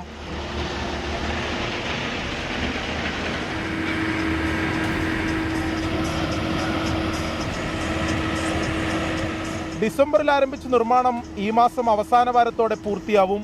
ഇത് കാസർകോട്ടെ പഞ്ചിക്കൽ മുതൽ ചെമ്മനാട് വരെ ജലക്ഷാമത്തിന് കാരണമാകുമെന്നാണ് ആശങ്ക. തടയണയുടെ ഉയരമെങ്കിലും കുറക്കണമെന്നാണ് ഉയരുന്ന ആവശ്യം. വലിയ രീതിയിലുള്ള കുടിവെള്ള പ്രശ്നമാണ് മെയിനായിട്ട്. കാരണം ദേലമ്പാടി പഞ്ചായത്ത് മാത്രമല്ല, ദേലമ്പാടി പഞ്ചായത്തും തൊട്ട് താഴെയുള്ള കാറടുക്ക പഞ്ചായത്തായാലും പിന്നെ മുളിയാറും ബേർഡുക്ക മറ്റേ ചെമ്മനാട് ഉൾപ്പെടെയുള്ള പഞ്ചായത്തുകൾ വലിയ കുടിവെള്ള ക്ഷാമം രൂക്ഷമായിട്ടുണ്ടാകും. അതുമാത്രമല്ല, ഇപ്പോൾ ഇവിടെ ജലജീവൻ മിഷൻ്റെ ഈ 3 പഞ്ചായത്തിലുള്ള ഇതിൻ്റെ സോഴ്സുകൾ കണ്ടെത്തിയിട്ടുള്ളത് ഇപ്പോൾ ഈ പയസ്വിനിപ്പുഴ തീരത്താണ്. ഏറ്റവും പ്രധാനപ്പെട്ടത് ഈ പയസ്വിനിപ്പുഴയിൽ ഇരുകരയിലും ഏറ്റവും പ്രധാനപ്പെട്ട ജലസേചനത്തിനായി, കൃഷിക്ക് ജലസേചനത്തിനായി ഉപയോഗിക്കുന്ന ഈ പയസ്വിനിപ്പുഴയാണ്. അതോടൊപ്പം നിരവധി കുടിവെള്ള പദ്ധതികളും ഇതുമായി ബന്ധപ്പെട്ട് ഇപ്പോൾ ഉണ്ടാക്കിയിട്ടുണ്ട്. അതോടൊപ്പം തന്നെ ഈ ഭാവിക്കര തടയണയിലേക്കും വെള്ളം ഒഴുകി വരുന്ന ഈ പുഴയിൽ തന്നെയാണ്. ഇപ്പോൾ നമ്മുടെ ഒരു അഭിപ്രായത്തിൽ ഈ തടയണയുടെ ഉയരം കുറച്ചാൽ മാത്രമേ ഈ പയസ്വിനിപ്പുഴയുടെ നീരൊഴുക്ക് ഉണ്ടാവുകയുള്ളൂ. സുള്യ നഗരത്തിലേക്ക് വെള്ളമെത്തിക്കുന്നതിനായാണ് പയസ്വിനിപ്പുഴയിൽ തടയണ നിർമ്മിക്കുന്നതെന്നാണ് കർണാടക പറയുന്നത്. നഗരത്തിലെ ആവശ്യങ്ങൾക്കായുള്ള വെള്ളം മാത്രമേ തടയണയിൽ ശേഖരിക്കൂ എന്നാണ് വിശദീകരണം. ഇരു സംസ്ഥാനങ്ങളും ചർച്ച ചെയ്ത് വിഷയത്തിലൊരു പരിഹാരം കണ്ടെത്തണമെന്നാണ് ഉയരുന്ന ആവശ്യം. ഇല്ലെങ്കിൽ വരൾച്ചയിൽ സംസ്ഥാനത്ത് ഏറ്റവും കൂടുതൽ ദുരിതം നേരിടുന്ന കാസർഗോഡ് ജില്ലയിലെ പ്രതിസന്ധി അതിരൂക്ഷമാകും. കർണാടകയിലെ സുള്ളിയിൽ നിന്നും രഞ്ജിത്ത് മന്നിപ്പാടിക്കൊപ്പം അരുൺ പൂപ്പറമ്പ, 24. പൊതുജനം കഴുതയല്ല സാർ. കാസർകോട്ടെ ജനങ്ങൾ നേരിടുന്നത് സമാനതകളില്ലാത്തൊരു പ്രതിസന്ധിയാണ്. ഇപ്പോൾ ജില്ലാ ഭരണകൂടവും ജലസേന വകുപ്പും ഇതൊന്നും അറിയുന്നില്ലെന്നാണ് മനസ്സിലാക്കുന്നത്. അവിടെ ജനങ്ങൾക്ക് പറയാനുള്ളത് നമുക്ക് കേൾക്കാം. അത് കഴിഞ്ഞിട്ട് ജില്ലാ ഭരണകൂടം ആക്ട് ചെയ്യട്ടെ എന്ന് കൂടി നമുക്ക് പ്രതീക്ഷിക്കാം. അടുത്ത പ്രാവശ്യം ശരിക്കും ജലക്ഷാമം അനുഭവിക്കും മുമ്പത്തെക്കാളും. ഇപ്പോൾ തന്നെ വെള്ളം പറ്റി. അവർ പറഞ്ഞ നമ്മൾക്ക് ഇത് കാസർഗോഡ് ജില്ലേനെ ബാധിക്കില്ല എന്നാണ് അവർ പറഞ്ഞത്. അണക്കെട്ട് നിർബന്ധിച്ചുകൊണ്ട് നമ്മളെ പയസ്വിനിപ്പുഴനെ ബാധിക്കില്ല എന്നാണ് അവർ പറഞ്ഞത്. മൊത്തം വെള്ളം ഉണ്ടാകില്ല പുഴയിൽ. ഇപ്പോൾ ഇല്ല വെള്ളം, നമുക്കൊന്നും കുടിവെള്ളം ഇല്ല അങ്ങോട്ട്. ഞങ്ങൾക്ക് പുഴവെള്ളം തന്നെ വരുന്നത്, ഇപ്പോൾ ഇല്ല അത്. അപ്പോൾ മൊത്തത്തിൽ അത് കെട്ടിയാൽ പിന്നെ നമുക്ക് മൊത്തത്തിൽ ക്ഷാമം തന്നെ അത്. കടകേട്ട മൊത്തം കൃഷിയെല്ലാം ഇപ്പോൾ നശിപ്പിച്ച് പോകുന്നുണ്ടല്ലോ. അതിന് ഒരു വെള്ളം കൊണ്ട് എവിടെയും കിട്ടാൻ പോകുന്നില്ല. ഇപ്പോൾ ചില ബോർവെല്ല അത് ഇതെല്ലാം ആയിട്ട് കിണറ്റൊന്നും വെള്ളമില്ലാത്ത അവസ്ഥയായി. ഇപ്പോൾ അത് വന്നാൽ പിന്നെ നമുക്ക് തീരെ വെള്ളമില്ലാത്ത അവസ്ഥയാവും. നമുക്ക് ഇവിടെ താഴ്ത്തുന്ന ഒരു ഇത് വന്നാൽ ഒരു ഡാം മറ്റും ഇങ്ങനെ ചെറുങ്ങനായിട്ട് വന്നിട്ട് കിട്ടിയാൽ നമുക്ക് കുറച്ച് കൂടി വെള്ളത്തിന് ആശ്വാസം ഉണ്ടാവും. അല്ലെങ്കിൽ ഒന്നും ഉണ്ടാവില്ല. എല്ലാം കത്തി പോകുന്നുണ്ടല്ലോ. ഇപ്പോൾ എല്ലാം കഴിഞ്ഞില്ല, എല്ലാം കരിഞ്ഞു പോയെല്ലാം. ബുദ്ധിമുട്ട് തന്നെ വെള്ളത്തിൽ ഞങ്ങൾ കൊടുക്കുന്നു. അതിപ്പോൾ പണ്ട് ഇവിടെ അണക്കെട്ട് വാസം ഓറ് തടഞ്ഞിട്ടില്ല നമ്മളെ. ഇവിടെ അണക്കെട്ട് വാസം നോക്കിയില്ല കുറേ കാലം. അപ്പോൾ ഓറ് തടഞ്ഞിന് വെള്ളം അങ്ങോട്ട് എടുക്കാൻ പാടില്ല. അങ്ങനല്ല ഈ ഇതായത് സ്ലോ ആയത്. മഴയാണെങ്കിലും വെയിലാണെങ്കിലും വെള്ളം വേണമെങ്കിൽ കാശ് കൊടുക്കണം. മഴയും വെയിലും മാത്രമല്ല, ആവശ്യത്തിലധികം കാറ്റുമുള്ള നാട്ടിലാണ് ഈ സ്ഥിതി എന്ന് ഓർക്കുക. ഇടുക്കി ജില്ലയിലെ കാറ്റാടി കുന്നുകളുടെ നാടായ രാമക്കൽമേട്ടിലാണ് വെള്ളം മുട്ടിയിരിക്കുന്നത്. പറഞ്ഞു വരുമ്പോൾ 2 കുടിവെള്ള പദ്ധതികൾ ഈ പ്രദേശത്തുണ്ട്. പക്ഷേ തുള്ളി വെള്ളമില്ല എന്ന് മാത്രം. വില കൊടുത്തു വാങ്ങാൻ നിവൃത്തിയില്ലാത്തവർ പരാതിപ്പെടുമ്പോൾ പഞ്ചായത്ത് വെള്ളം എത്തിച്ചു കൊടുക്കും. അത് പക്ഷേ മലിനജലമാണെന്ന് നാട്ടുകാർ പരാതി പറയുന്നു. കിട്ടുന്നതും കുടിച്ച് മിണ്ടാതിരുന്നവരുടെ തലമുറ മാറിയതൊന്നും അറിയാത്ത പഞ്ചായത്തുകാർ. ഇപ്പോഴുണ്ട് ഈ നാട്ടിൽ ഇങ്ങനെയുള്ള ആളുകൾ. വേനൽ കടുത്തതോടെ കുടിക്കാൻ ഒരു തുള്ളി വെള്ളത്തിനായി നെട്ടോട്ടമോടേണ്ട അവസ്ഥയാണ് ഹൈറേഞ്ച് മേഖലയിലെ പലയിടങ്ങളിലും ഇപ്പോൾ. വെള്ളമില്ലാതായതോടെ വളർത്തുമൃഗങ്ങളുടെ പരിപാലനത്തിനും കൃഷിക്കും ഉൾപ്പെടെ വലിയ പ്രതിസന്ധിയാണ് നേരിടുന്നത്. ചക്കക്കാനം, കാറ്റാടിപ്പാടം മേഖലയിലുള്ളവരുടെ കുടിവെള്ളക്ഷാമം പരിഹരിക്കാൻ നെടുങ്കണ്ടം ബ്ലോക്ക് പഞ്ചായത്ത് ഒരു പദ്ധതി ആവിഷ്കരിച്ചിരുന്നു. എന്നാൽ 2 വർഷം മുമ്പ് ആ കുടിവെള്ള പദ്ധതി നിലച്ചു. നാട്ടുകാർ പലതവണ പരാതിയുമായി അധികൃതരെ സമീപിച്ചെങ്കിലും പിന്നീട് ഇതുവരെ വെള്ളമെത്തിയിട്ടില്ല. കരുണാപുരം ഗ്രാമപഞ്ചായത്തിന്റെ കുടിവെള്ള പദ്ധതിയും ആർക്കും പ്രയോജനപ്പെട്ടില്ല. ഇതോടെയാണ് 50ഓളം കുടുംബങ്ങൾ ശുദ്ധജലം വില കൊടുത്തു വാങ്ങേണ്ട ഗതികേടിലേക്ക് മാറിയത്. 2000 ലിറ്റർ വെള്ളം വീട്ടിലെത്തണമെങ്കിൽ 600 രൂപ മുതൽ 750 രൂപ വരെ കൊടുക്കേണ്ട അവസ്ഥ. കാറ്റാടിപ്പാടത്ത് ഒരു കിണറുണ്ട്. ആ കിണറ്റിന് താഴെ അവിടെ വന്നേരം വീട്ടില് അങ്ങ് താഴെ പോണം. അവർ വന്ന് വെള്ളം കുത്തി വിട്ടിട്ട് പോകും. വൈകുന്നേല ഈ പറയുന്നത് ഞാൻ വരെ വൈകുന്നേല വെള്ളം പിടിക്കുക. എന്നാൽ ഞങ്ങൾക്ക് കുടിക്കാൻ വെള്ളമില്ലാത്തതിന് വെള്ളം ഇല്ല, ഒന്നുമില്ല. ചിലപ്പോൾ അവർ വന്നപ്പോൾ ദേഷ്യപ്പെട്ട് പോകും വെള്ളം പിടിക്കുന്നതിന്. നമുക്ക് കുടിക്കാൻ വെള്ളമില്ല തന്നെ. ഒരു 2000 ലിറ്റർ വെള്ളത്തിന് 600 രൂപ. 3-4 കന്നാലിയുണ്ട്. ഞങ്ങൾക്കെല്ലാം കുളിക്കാൻ വേണം, എല്ലാത്തിനും വേണം, വീട്ടു ചെലവുണ്ട്. 2 ദിവസത്തേനുണ്ട്. ഈ കൂലിപ്പണിയും ചെയ്ത് ഈ വെള്ളവും മേടിക്കണം. ഇതിലെല്ലാം ചെയ്യുന്നത് ഞങ്ങൾ പല ആൾക്കാരടുത്ത് എല്ലാം വെച്ചാൽ ഇതുവരെ ഒരു നടപടി ഞങ്ങൾക്ക് കിട്ടിയിട്ടില്ല. പണം കൊടുത്ത് വെള്ളം വാങ്ങി ഉപയോഗിക്കാൻ നിവൃത്തിയില്ലാത്തവർ പഞ്ചായത്ത് അടിച്ചു കൊടുക്കുന്ന മലിനജലമാണ് കുടിക്കുന്നതെന്നും നാട്ടുകാർ പറയുന്നു. 2 ടാങ്കുകൾ ഇവിടെ ഉണ്ട്. ഒന്ന് നല്ല വെള്ളത്തിനായിട്ടുള്ളത്, ഒന്ന് പഞ്ചായത്തിന്റെ കുളത്തിൽ നിന്ന് വരുന്ന വെള്ളം. അതെന്ന് പറഞ്ഞാൽ എല്ലായിടത്തും നിന്ന് ഒഴുകി ചെല്ലുന്ന വെള്ളം, എല്ലാ മാലിന്യങ്ങളും ചെന്ന് ചേരുന്ന കുളത്തിൽ നിന്നാണ് ഞങ്ങൾക്ക് വെള്ളം അടിക്കുന്നത്. ഇപ്പം ഞങ്ങൾ അത് വെച്ചാണ് ഉപയോഗിച്ചുകൊണ്ടിരിക്കുന്നത്. നല്ല വെള്ളം എന്ന് പറയുന്നത് 2 വർഷത്തോളമായി അത് നിന്ന് പോയിട്ട്. 1 മാസം മുമ്പ് കരുണാപുരം പഞ്ചായത്ത് പ്രദേശത്ത് ഒരു കുഴൽക്കിണർ നിർമ്മിച്ചു. അതിൽ വെള്ളവും കണ്ടു. പക്ഷെ ആ വെള്ളം കരക്കെത്തിക്കാൻ കഴിഞ്ഞിട്ടില്ല. കുഴൽക്കിണറിന് വേണ്ട മോട്ടോർ വെക്കാനുള്ള ഫണ്ട് പഞ്ചായത്തിന്റെ കൈവശമില്ല എന്ന കാരണത്താലാണ് അതും മുടങ്ങിക്കിടക്കുന്നത്. കുടിവെള്ളക്ഷാമം രൂക്ഷമായ പല പ്രദേശങ്ങളിലും തദ്ദേശ സ്ഥാപനങ്ങൾ ഉൾപ്പെടെ വിവിധ പദ്ധതികൾ പ്രഖ്യാപിച്ചിട്ടുണ്ട്. പക്ഷെ അതൊന്നും ജനങ്ങൾക്ക് പ്രയോജനപ്പെടുന്നില്ല. കുടിവെള്ളക്ഷാമം പരിഹരിക്കാൻ അധികൃതർ അടിയന്തര ഇടപെടൽ നടത്തണമെന്നാണ് നാട്ടുകാർ മുന്നോട്ട് വയ്ക്കുന്ന ആവശ്യം. രാഹുൽ വിജയൻ, 24 ഇടുക്കി. പൊതുജനം കഴുതയല്ല സാർ. നമ്മുടെ നാട്ടിലെ സ്ഥിതി എടുത്തു പറയണം. ആനയും മേടിക്കും, പക്ഷേ ചങ്ങല മേടിക്കാൻ കാശ് കാണത്തില്ല. ഇതാണ് നമ്മുടെ പല പഞ്ചായത്തുകളുടെയും സ്ഥിതി. ഇപ്പോൾ കിണർ കുത്തിയ പഞ്ചായത്തിന് ഒരു മോട്ടോർ വാങ്ങി വെച്ചുകൂടെ എന്ന് ജനങ്ങൾ ചോദിച്ചാൽ അവർ കൈമലത്തുമെന്നാണ് പറയുന്നത്. വെള്ളം നടന്ന് മുകളിൽ കയറും എന്ന് കരുതിയാണോ ഈ കിണറൊക്കെ കുഴിച്ചു വെച്ചത്? കാണാം നമുക്ക് പൊതുജനങ്ങളുടെ പ്രതികരണം. നമ്മുടെ ഈ ഭാഗത്ത് ആകെയുള്ള ഒരു കുടിവെള്ളത്തിന്റെ സ്രോതസ്സാണ് ഈ പദ്ധതി. അതിപ്പോൾ ഇല്ലാതായിട്ട് 2 വർഷമായി. നമ്മൾ കയ്യിൽ നിന്ന് പിരിവെടുത്ത് ആദ്യമൊക്കെ ചെയ്യുമായിരുന്നു. കോമുക്കിന്ന് കയറി ഇങ്ങോട്ട് കയറി വരണമെന്ന് പറഞ്ഞാൽ നല്ല കുത്തികയറ്റാണ്. അതിന് അത്ര എഫക്റ്റ് പവറുള്ള ഒരു മോട്ടർ ഉണ്ടെങ്കിൽ മാത്രമേ വെള്ളം കയറി വരുള്ളൂ. അല്ലെങ്കിൽ എന്നും കംപ്ലൈൻറ്റാണ്. ഞങ്ങളെ കൊണ്ട് പറ്റുന്ന രീതിയിലല്ല ഞങ്ങളത് കംപ്ലൈൻറ്റ് നോക്കാൻ വേണ്ടി 10,000-2000 പിരിവ് അവർ പറയുന്ന എത്ര പിരിവാണ് അതെല്ലാം കൊടുത്തായിരുന്നു കൊണ്ടുപോയിക്കൊണ്ടിരുന്നത്. ഇപ്പം 2 വർഷമായിട്ട് തീർത്തും ഇല്ലാതായി. ഞങ്ങൾ ആകെ പണിയാൻ പോയി കഴിഞ്ഞാൽ ഞങ്ങൾക്ക് തൊഴിലുറപ്പിനാണ് പോകുന്നത് കൂടുതൽ ഇവിടെ ഉള്ളവർ. ബാക്കി കുറച്ച് പേര് ഏലക്കാട്ടി പോയാൽ ആകെ 450 രൂപ കിട്ടുന്നത്. അതിൻ്റെ കൂടെ വേറെ കാശും കൂടെ ഉണ്ടാക്കിയാലേ നമുക്കൊരു ദിവസം വെള്ളം ഇറക്കാൻ പറ്റത്തുള്ളൂ. നമുക്ക് ജീവിക്കാനുള്ളതും വെള്ളം ഇറക്കാനും ഇതെല്ലാം കൂടെ ഈ 450 രൂപയ്ക്ക് പണിയാൻ പോയാൽ നടക്കുകയില്ല. ഇവിടെ ഒരു 10-50 വീട്ടുകാർ താമസിക്കുന്നുണ്ട് ഈ പ്രദേശത്ത്. ഈ പ്രദേശം 1 ലക്ഷം പേരും വെള്ളം വിലയ്ക്ക് മേടിക്കേണ്ട അവസ്ഥയാണ് ഇപ്പം. 3-4 വർഷങ്ങളായിട്ട് ഇങ്ങനെ വിലയ്ക്ക് മേടിക്കുകയാണ്. ടാങ്കുകളും കിഴക്കേണ്ട ഒത്തിരി ഇഷ്ടം പോലെ ഉണ്ടെന്ന് പറഞ്ഞാലും ഈ ജനങ്ങൾക്കൊന്നും പ്രയോജനപ്പെടുന്നില്ല ഇന്നുവരെ. ഈ ഇരിക്കുന്ന കുറ്റിയെല്ലാം ഞങ്ങൾ ഈ ഇരിക്കുന്ന വെള്ളം നിറഞ്ഞേക്കുന്നതെല്ലാം ഞങ്ങൾ വിലയ്ക്ക് മേടിക്കുന്നതാണ്. 300 ലിറ്റർ വെള്ളം വേണമെങ്കിൽ 600 രൂപ കൊടുക്കണം ഇവിടെ. ആ അവസ്ഥയിലാണ് ഇപ്പോൾ ഞങ്ങളുടെ പോക്ക്. അത് ഇതുവരെ ഗവൺമെൻറ് അല്ല പഞ്ചായത്തിൻ്റെ ഏത് ഭാഗത്തു നിന്നാണെങ്കിലും നമുക്ക് കുടിവെള്ളത്തിനുള്ളൊരു സംവിധാനം ഉണ്ടായിട്ടില്ല. ഇപ്പോൾ 1 മാസം മുമ്പ് പഞ്ചായത്തിൽ നിന്ന് ഒരു കുഴൽക്കിണർ അടിച്ചിട്ടുണ്ട്. അതിൽ ആവശ്യത്തിന് വെള്ളം കിടപ്പുണ്ട്. പക്ഷേ നമുക്ക് മെമ്പർ പറയുന്നത് മോട്ടോർ വയ്ക്കാനോ അല്ലെങ്കിൽ ടാങ്ക് പണിയാനോ ഉള്ള ഫണ്ട് പഞ്ചായത്തിലില്ല. അപ്പോൾ അത് കണ്ടെത്തുന്നവരെ അതിനൊന്നും ചെയ്യാൻ പറ്റത്തില്ല എന്നാണ് പറഞ്ഞിരിക്കുന്നത്. ഇപ്പോൾ കണ്ണൂരിൽ നിന്നൊരു വിവരം വരുന്നു. കണ്ണൂരിൽ പെട്രോൾ പമ്പ് ജീവനക്കാർ നാളെ പണിമുടക്കും. നാളെ ജീവനക്കാർ പണിമുടക്കുന്നതിൻ്റെ കാരണമുണ്ട്. വേതനവും ബോണസും വർദ്ധിപ്പിക്കണമെന്ന് ആവശ്യപ്പെട്ടാണ് ഇവരുടെ അനിശ്ചിതകാല സമരം. അപ്പോൾ കണ്ണൂരിൽ ഇന്ധനമൊക്കെ അടിക്കേണ്ട ആൾക്കാർ ഇപ്പോഴും ശ്രദ്ധിക്കാൻ വേണ്ടിയാണ് ഞാൻ ഈ കാര്യം പറഞ്ഞത്. കേരളം ചുട്ടുപൊള്ളുകയാണ്. നമുക്കറിയാം, കേരളത്തിൽ ഇന്ന് റെക്കോർഡ് ചൂടാണ് രേഖപ്പെടുത്തിയത്. കേന്ദ്ര കാലാവസ്ഥാ വകുപ്പിൻ്റെ ഔദ്യോഗിക താപമാപനികളിലാണ് ഈ റെക്കോർഡ് താപനില രേഖപ്പെടുത്തിയത്. പാലക്കാട്ടെ മുണ്ടൂരിൽ 41 ഡിഗ്രി സെൽഷ്യസ് ചൂടെന്ന് രേഖപ്പെടുത്തി. നിലമ്പൂർ, കൂത്താട്ടുകുളം, മണ്ണാർക്കാട്, പീച്ചി തുടങ്ങിയ സ്ഥലങ്ങളിലും 40 ഡിഗ്രി സെൽഷ്യസിന് മുകളിലായിരുന്നു താപനില. പ്രേക്ഷകർക്ക് വീണ്ടും സ്വാഗതം. റോഡ് അപകടങ്ങൾ കുറയ്ക്കുന്നതിനും ഗതാഗത നിയമലംഘനം തടയുന്നതിനും വേണ്ടി ആവിഷ്കരിച്ച സേവ് കേരള പദ്ധതി ഈ മാസം 20-ാം തീയതി മുതൽ പ്രാബല്യത്തിൽ വരുന്നു. ദേശീയ സംസ്ഥാന ഹൈവേകളിൽ സ്ഥാപിച്ച 726 ആർട്ടിഫിഷ്യൽ ഇൻ്റലിജൻസ് ക്യാമറകൾ ഉപയോഗിച്ചാണ് ഈ നിയമലംഘനങ്ങൾ കണ്ടുപിടിക്കുക. പദ്ധതിക്ക് മന്ത്രിസഭ ഭരണാനുമതി നൽകി കഴിഞ്ഞു. കെൽട്രോൺ മുഖാന്തരമാണ് പദ്ധതി നടപ്പിലാക്കുന്നത്. ചെലവ് 232.4 കോടി. ആധുനിക സാങ്കേതിക വിദ്യ ഉപയോഗപ്പെടുത്തി കേരള മോട്ടോർ വാഹന വകുപ്പിന്റെ എൻഫോഴ്സ്മെന്റ് പ്രവർത്തനങ്ങൾ ശക്തിപ്പെടുത്തി റോഡ് അപകടങ്ങൾ കുറയ്ക്കുകയും ഗതാഗത നിയമലംഘനം തടയുകയുമാണ് ലക്ഷ്യം. ദേശീയ സംസ്ഥാന ഹൈവേകളിൽ ഉൾപ്പെടെ സ്ഥാപിച്ച 722 ക്യാമറകൾ ഇനി നിയമലംഘനങ്ങൾ കണ്ടുപിടിക്കും. ഇതിൽ 675 ക്യാമറകൾ ഹെൽമറ്റ് ഉപയോഗിക്കാതെ ഇരുചക്ര വാഹനയാത്ര, സീറ്റ് ബെൽറ്റ് ധരിക്കാതെയുള്ള യാത്ര, നിരത്തുകളിൽ അപകടമുണ്ടാക്കിയ ശേഷം നിർത്താതെ പോകുന്ന വാഹനങ്ങൾ തുടങ്ങിയവ കണ്ടുപിടിക്കാൻ ഉപയോഗിക്കും. അനധികൃത പാർക്കിംഗ് കണ്ടുപിടിക്കുന്നതിന് 25 ക്യാമറകൾ, അമിത വേഗതയിൽ ഓടിക്കുന്ന വാഹനങ്ങൾ കണ്ടുപിടിക്കുന്ന 4 ഫിക്സഡ് ക്യാമറകൾ, വാഹനങ്ങളിൽ ഘടിപ്പിച്ചിട്ടുള്ള 4 ക്യാമറകൾ, റെഡ് ലൈറ്റ് വയലേഷൻ കണ്ടുപിടിക്കാൻ സഹായിക്കുന്ന 18 ക്യാമറകൾ എന്നിവയും ഈ സിസ്റ്റത്തിന്റെ ഭാഗമാണ്. 14 ജില്ലകളിലും കൺട്രോൾ റൂമുകളും സജ്ജമാക്കും. സേഫ് കേരള പദ്ധതിയുടെ ഭാഗമായി സ്ഥാപിച്ച ക്യാമറകൾ പോലീസ് വകുപ്പിലെ ക്യാമറകളുള്ള സ്ഥലത്താവില്ല. ആർട്ടിഫിഷ്യൽ ഇന്റലിജൻസ് അധിഷ്ഠിതമായാണ് ക്യാമറകൾ പ്രവർത്തിക്കുന്നത്. ഇതിന്റെ വീഡിയോ ഫീഡും മറ്റു ഡാറ്റയും പോലീസ്, എക്സൈസ്, മോട്ടോർ വാഹന, GST വകുപ്പുകൾക്ക് കൈമാറും.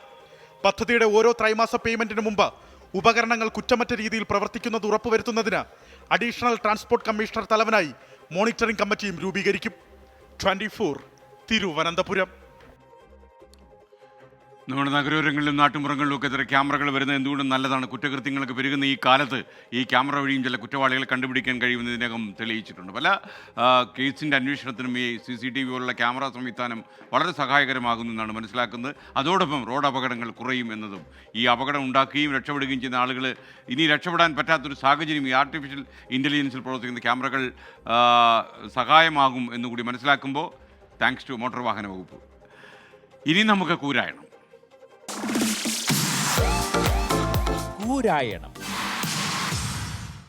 കോൺഗ്രസിന്റെ അകത്ത് എന്തൊക്കെ പ്രശ്നം ഉണ്ടായാലും രാഹുൽ ഗാന്ധിയുടെ വിഷയം വന്നാല് എല്ലാരും ഒന്നിച്ചു നിൽക്കും, അതുറപ്പാ. എന്തായിരുന്നു വയനാട്ടില് ജനസാഗരായിരുന്നില്ലേ?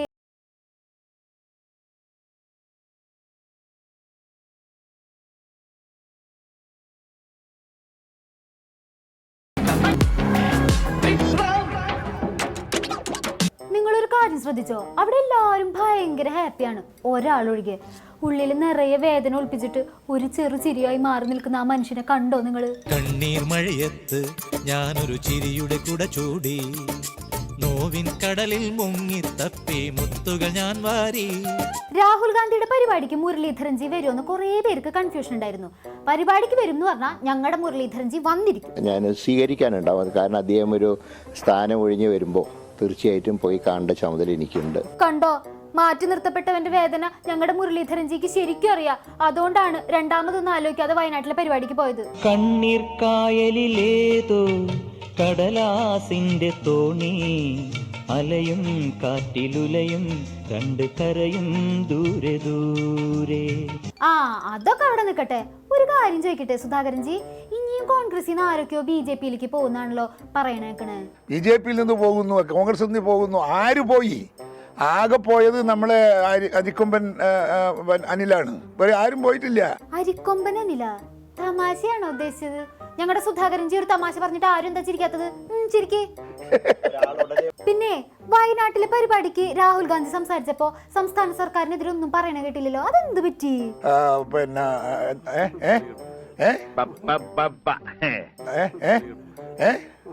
പോരട്ടെ.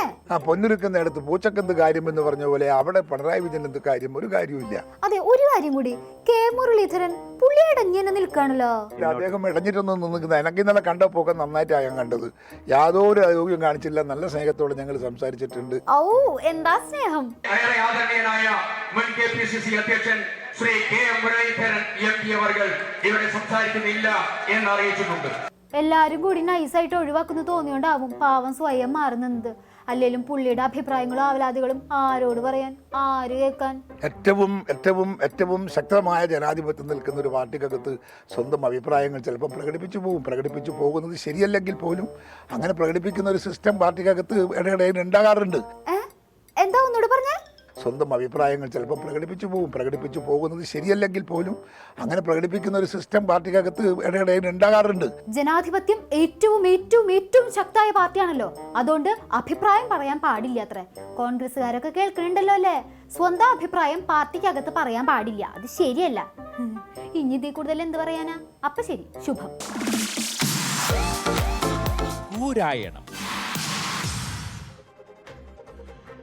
ഈ കുരായണത്തോടെ ഇന്നത്തെ എപ്പിസോഡ് അവസാനിക്കുന്നു.